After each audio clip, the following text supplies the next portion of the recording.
particularly the communities we are working with. Tonight, I stand before you to give testimony of what committed global love can do to inspire and provide hope even to the most forgotten people in our planet.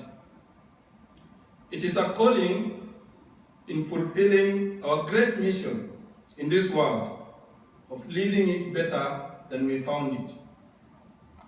I am a product of this global love, and this evening I'm greatly honored to share with you my personal life as a testimony that humanity is one, and more often than not, it transcends all human barriers to make the best out of every one of us. I was born 40 years ago in a rural village of western part of Kenya in a poor family. We were 11 in our family, and my parents owned only 5 acres of land. It is this piece of land that we essentially relied on for everything. But the reality was that it could not sufficiently meet the needs of this huge family. It was a big struggle for us as a family. There were lots of times we went without food. Our shelter was a grass-thatched house similar to the one you are seeing here, and most of the time we were barely dressed. Education was never a priority in our family. Out of 11 children, I'm the only one who went to the university. And one of my brothers managed to get into a college training. The rest of my brothers and sisters never went beyond primary school. In fact, 2 of my sisters never stepped into a classroom. Poverty was synonymous with our family. In our family, my elder brother, who had to drop out of school, had secured a casual government job in Nakuru. The Catholic Church was running a school that was sponsored from Ireland and Italy for needy kids. After much discussion with my parents, this is my elder brother, he managed to convince them to allow me to relocate from the village and go stay with him to try my luck in this school. I was 7 years old. 7 years old. I was young and nervous. But at the same time, the excitement of leaving my village for the first time was overwhelming. I remember that rainy day in a pair of shorts and a khaki shirt, without shoes on my feet. My mother bid me goodbye with teary eyes. It was emotional, very emotional. She did not know what would happen to me, but just like me, in my innocence, she remained hopeful that all could be well under my brother's watch. I cried as she hugged me. I now understand what she was going through as a mother. I could never part with my 7-year-old daughter to a unknown land for several months without seeing her. It's not possible. It is traumatic and haunting, especially for a mother. But this was the sacrifice that my mother made for me to be who I am today. As we walked outside our family compound, the excitement was back, remembering that for the first time in my lifetime, I was going to get a ride in a vehicle. It was not a common thing, and I was so privileged that particular moment. It was a lifetime opportunity and a privilege. The photo you are seeing here, this is the earliest photo I have of me from my childhood. Cameras were not easy to come by, This was taken when I was 12 years old. I was lucky, after leaving the village with my brother, I was lucky to be enrolled in the Catholic-sponsored school. I was allocated a sponsor from Ireland, of whom we exchanged letters more often, but never had the opportunity to talk to or see her. Even with this sponsorship, the challenges were many, including being acutely homesick, but I had very little options at my disposal. I could only visit my rural home once in a year, and that was during December holidays, because my brother could not afford the fare for us to travel home. The fare was less than Australian dollars 3. As a builder, we did not earn much, and most of the time, what saved us from starving was the lunch program we were getting at school. Going without meals at home was the order of the day. After my junior school, I excelled so well, and I got the opportunity to join a minor seminary from my high school, for my high school studies. By this time, I had developed a strong desire of becoming a Roman Catholic priest. After the 4 years at high school, I proceeded to major seminary, where I got my first degree in philosophy. To summarize, I did not continue with the priesthood training. Instead, I ended up being a high school teacher. The rest, as they say, is history. I am now married to a beautiful and loving wife, Janet, who is a banker.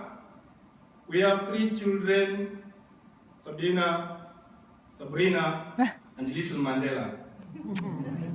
I hold a number of academic qualifications, including being a PhD student currently at Kenyatta University. Besides being a teacher and a university lecturer, at some point, I am an experienced development practitioner at management level, including my current position as the Kenyan country manager for this great organization called So They Can. Every morning, I wake up, it beholds me as the team leader in Kenya to inspire my staff to work hard and take advantage of your love and support to positively impact the lives of our people. We are optimistic and believe that we shall succeed. Africa has a myriad of problems or challenges. One of the greatest challenges has been inadequate and substantially educated masses that can rise up against bad governance, dictatorship, and corruption by status quo. This is why we are convinced today, more than any other time, that quality educational support will fix most of our problems in Africa. So They Can, through your adorable support, perfectly fits into this matrix. We are grateful to you all for your continued support. This year, as we celebrate our 7th anniversary, it is very rewarding that 120 students from our school will be graduating and transitioning to high school. This is equivalent to year 9 in Australia. A remarkable achievement in their lives that will guarantee and increase better opportunities for them and their families. My life journey exemplifies what a network of passionate and committed people at different levels, known and unknown to each other, at times with diverse background, can do to transform the world. Personally, I am an embodiment of this commitment and transformation. I am an inspiration not only to my immediate family, but also to those that live and work with me. My brief story is a testimony that your support is not in vain. Your support is transforming thousands of lives in Africa. As mentioned before, I never got the opportunity to meet my sponsor. I know quite a number of you have been lucky to meet and interact with some of our children that they support. Some may not. But tonight, I want you to know that still change is happening. Just like me, a teacher is being made somewhere, a doctor is coming up, and even a president for that matter. Through you, our children are getting education and care. Our poor women are getting empowered and taking charge of their destiny and those of their families. Our young single mothers who otherwise would have no hope are getting skilled and creating wealth for themselves and their children. Our community members and children remain healthy because they can access medical services through your support. Now, I would like to share with you a story of two young lives that have been transformed through So They Can. This is a photo, the one you are seeing up here, of Leboy, aged 13, and Chesan, aged 7. Their parents were killed by bandits in one of the cattle raids in their village. All possessions were destroyed and animals taken. The two young girls were taken by their grandmother for care. The grandmother is 65 years old, completely poor, living in very deplorable condition. She does not have any source of income. In the Pokot community, because of cultural practices, girls are portrayed as a source of wealth, to be married off in exchange of animals. In many cases, they would be given away for marriage at an early age to salvage family from poverty. The two girls were not exempt from the tradition and risked being given out for marriage to secure the grandmother and other relatives. They also risked not getting education and possibly spending the rest of their lives under oppressive practices of the community. The kind of picture you are seeing, this is the environment under which they lived, and their case was referred by the community to CAS and carried during one of their visits to Kenya. The community leaders said that the family was in abject poverty, a situation that was confirmed by our social workers when they did home visits and assessment, and then a recommendation to admit the two vulnerable girls to a program was given, and after approval from So They Can in Australia, the children were admitted to our Miti village for care and protection. So that is Chesan now at Miti. And looking at that face, it is very clear she's happy, she's forward-looking, very optimistic. This is the change we are talking about. This is the transformation we are talking about because of your support. After the girls arrived at the village, they were settled into one of the homes with Mama Mary as their mother. Mama Mary is from a community with a lot of similarities to Pokot community, which made it easier for the children to settle down. The mother was also able to understand them quickly and handle them appropriately.